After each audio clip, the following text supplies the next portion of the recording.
Okay, but also we will start. So now see here, to continue with this, we are talking about the valves of Houston.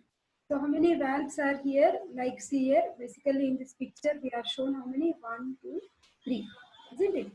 So this side valves are left, isn't it?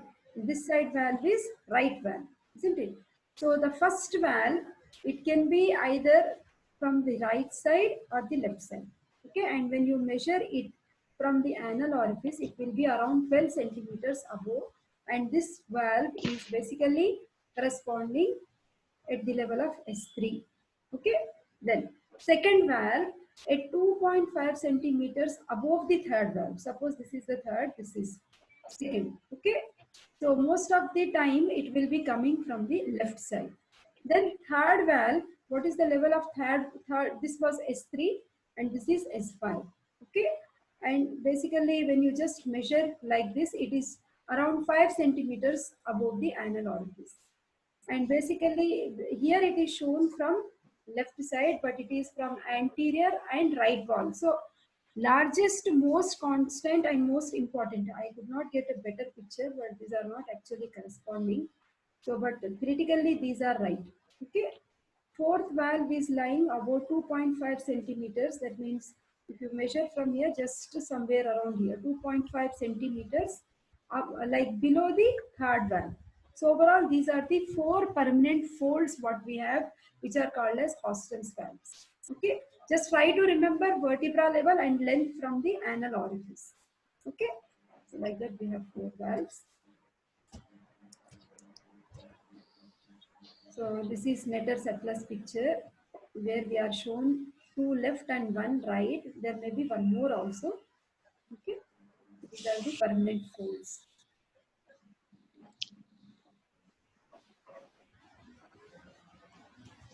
This is this is better picture in fact, which is taken from Vishram Singh. Okay, you are finding first transverse fold, then second transverse fold, third one and fourth one. All 4 are shown, and it is corresponding also to what we have put as a text. Okay.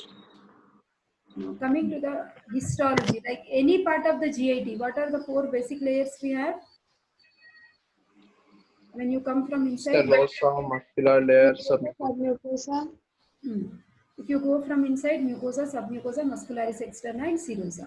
So in case of this outside, instead of mucosa, generally, what is this? You are finding so much of mucosal folds here. Longitudinal folds are there, and of course those Houstons. Okay, so that is all about the rectum anatomy. So after this, we will come with the blood supply.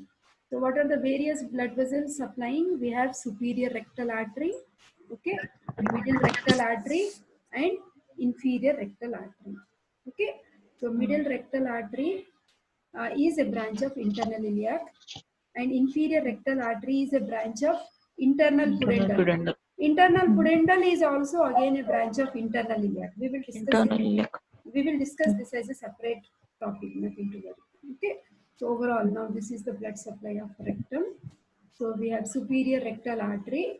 You remember superior rectal artery was coming as one of the branches of inferior mesenteric artery? Inferior mesenteric. Yeah, inferior mesenteric artery.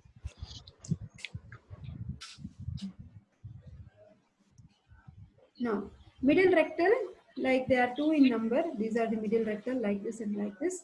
We know like they are coming from anterior division of internal iliac. Inferior rectal as like they are branches of internal pudendal. Median sacral artery is a branch of abdominal aorta. We have, when we studied in aorta, I have shown you that, and while reading sacrum also I have shown you that. Like in the midline it runs. Okay, so different pictures. This is Netter's atlas picture, which is showing us this is the median. What is the superior rectal artery?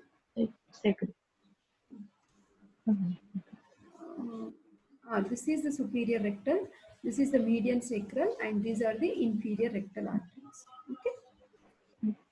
Now coming to venous drainage, correspondingly 3 names you remember. Very easy. Superior rectal vein, middle rectal vein, and inferior rectal vein. Okay.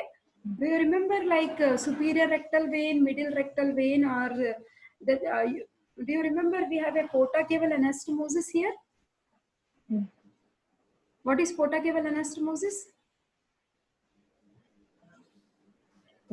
A connection between Connection portal between connection between and systemic inferior veins.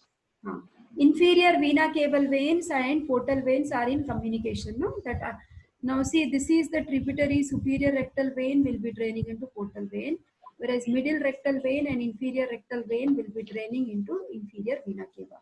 So in the point of the junction of rectum anal canal, you will see there will be porta caval anastomosis. That means anastomosis of the veins of portal vein and inferior vena cava. What happens if there is increase in the pressure here? Suppose if there is high blood pressure, these veins will rupture, no? And these veins are present just below the mucosa. They are prone for rupture. Okay. So when they are rupturing, what is that clinical condition person is presenting with? Piles and hemorrhoids. Okay, bleeding per anal canal. Okay. So venous drainage of rectum, we have three set of veins. See, it's so nicely it is shown in this picture. Just below the mucosa, you have peeled off the mucosa in order to see the venous network. Okay. So venous blood from the rectum is drained into the superior rectal vein, middle rectal vein, and inferior rectal vein. Superior rectal vein is the tributary which is moving into the portal vein. Okay, so here you have actually, this is the hemorrhoid. See, middle rectal vein, inferior rectal, all these are given. How they are forming a network. This Hilton's line I will discuss tomorrow when I am discussing anal canal. Now you will not understand. Okay, the rectal veins are arising from internal and external venous plexuses of both rectum and anal canal.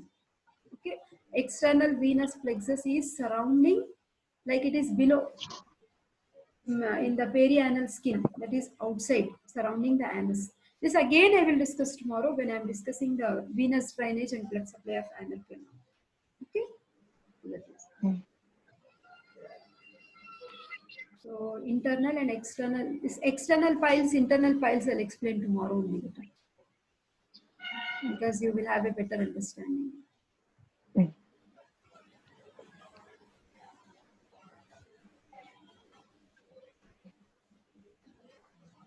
Now coming to the lymphatic drainage. Now you see here 1, 2, 3 overall rectum. So two lines we are showing, and it is divided into upper 1/3, isn't it? Upper 1/3, middle 1/3, lower 1/3. So upper 1/3 is draining into left common iliac and pararectal. No? Middle 1/3 is draining into, see here, and you can tell, internal iliac. Even the lower 1/3 is also draining into internal iliac lymph nodes. Okay. Now coming to the nerve supply, we have these this pelvic splanchnic nerve supplying. So through these plexuses, like superior hypogastric plexus.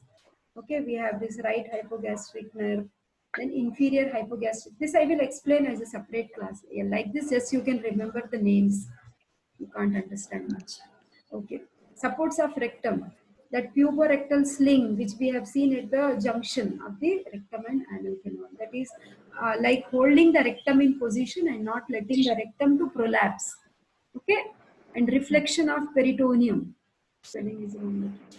Then lateral ligament also we have seen as a support. Lower down we have seen ischiorectal fat. Okay. So anal canal will continue tomorrow. Okay. Okay.